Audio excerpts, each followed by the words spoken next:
Just your thoughts on how camp's gone for your position, and maybe a line or two about each of the guys individually and how they're doing so far. Yeah, as much now we are honing in on our offense and what kind of offense we're going to be, depending on quarterback, of course. I like the progression of our running backs and seeing what they can do best within this offense. I think X is getting better and better from a standpoint of recognizing defenses, what to do, understanding the schematics of the offense. Daniel is looking quicker than he has in the past, and so I'm really happy with those two guys. And now we have to figure out who the third and fourth guys are. And so they're competing at that third and fourth spot with Tevin and George and Deontay. But I like the questions that they ask. So the understanding is there. Now they have to just go play with speed and not think so much. Correct me if I'm wrong, but it seems like these guys, especially the top two, they're very content to hit the hole, to go where the play is designed to go.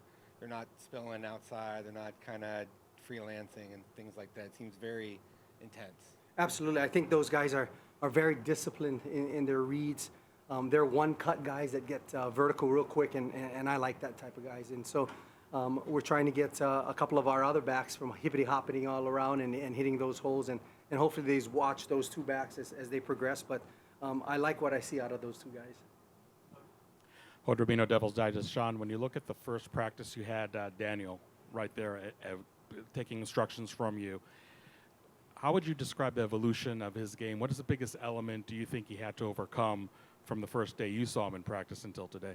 I think it was an understanding of the offense from a schematic standpoint. Those conversations that we have now are more mature.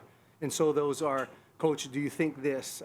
What do you think this? Instead of me just giving direct instruction for him what to do. And so his feel of the offense and schematics is greatly improved, and I think that it'll keep improving. The more he watches film, the more he understands.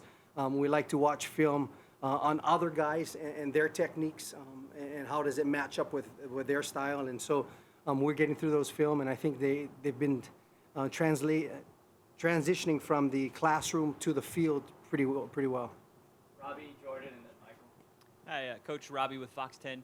Just curious with X, is kind of a unique size and skill set, what he can bring to this offense, maybe different than some of the other backs we've seen in years past.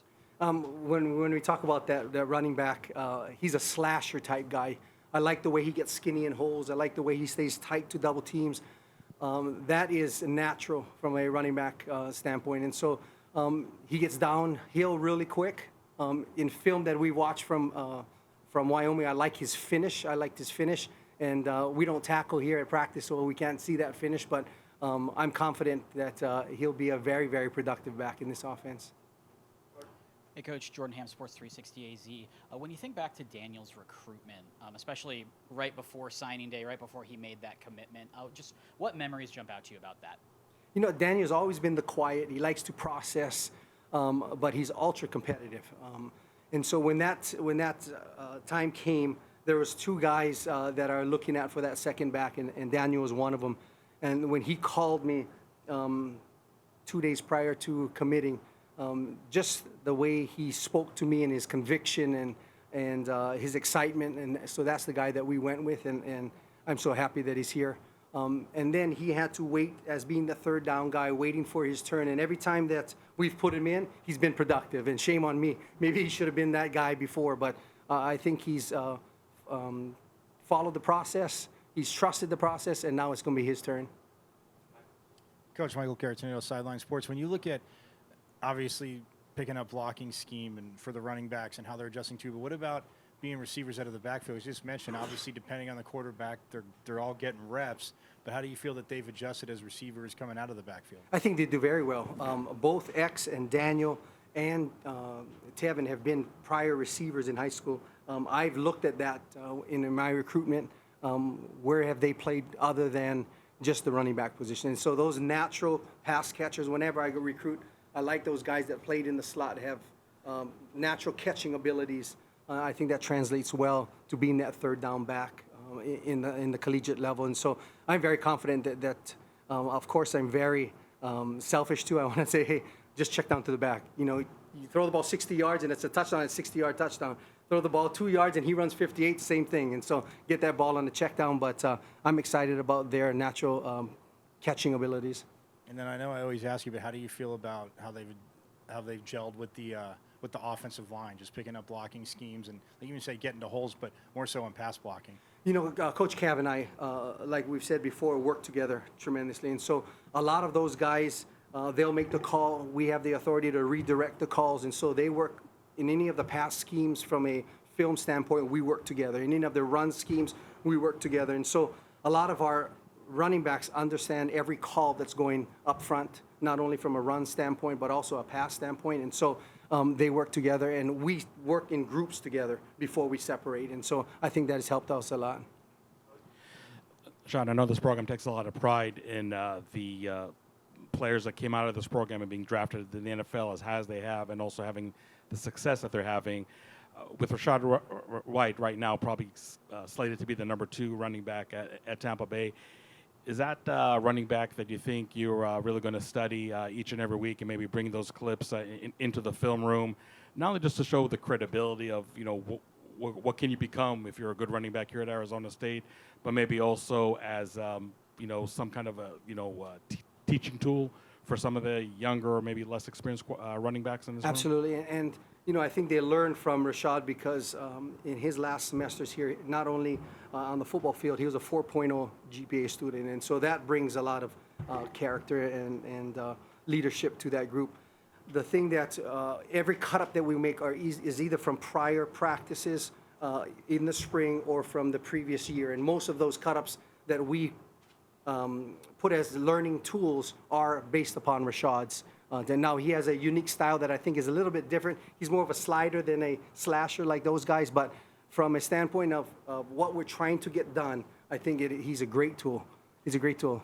And I know that the pass blocking sometimes is the overlooked element of the running backs and how important that is.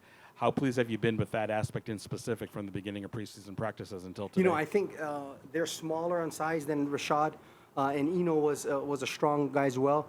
I think going into the league, that was a question for both of those. And so I take it upon an evaluation of myself that I got to get those guys ready. And so we've spent more time, I think, on the pass protection part with these guys, getting them ready for the next level, but especially for protecting our quarterbacks. You know, we have a new line that I think that is going to take probably 1 or 2 games to fully gel. And so we need to make sure that we make them right. A lot of times the running backs' job is to make the linemen right on those pass protections. And so we've worked very hard on that. And I take that personal because I want to make sure that they are ready for the next step. And even though you have new faces at the offensive line, it's still the same offensive line coach. Is that maybe a sense of comfort for you as a running back coach, just to know what kind of blocking schemes you can expect from this line? Again, even though there's some new faces, but it's still the same philosophy. Absolutely. And we worked so well together. I'm able to correct linemen. He's able to correct running backs. A lot of times when there's egos in that, right, leave alone my group and I'll leave alone your group, but we work together tremendously well. And so I think that helps. And the cohesiveness of those two groups, seeing that, I think it feeds off itself. Hey, Shaun, just another year, another offensive scheme, another offensive coordinator. What's up in terminology-wise or change-wise? You know, I think from a schematic standpoint, it's all the same. The terminology changes.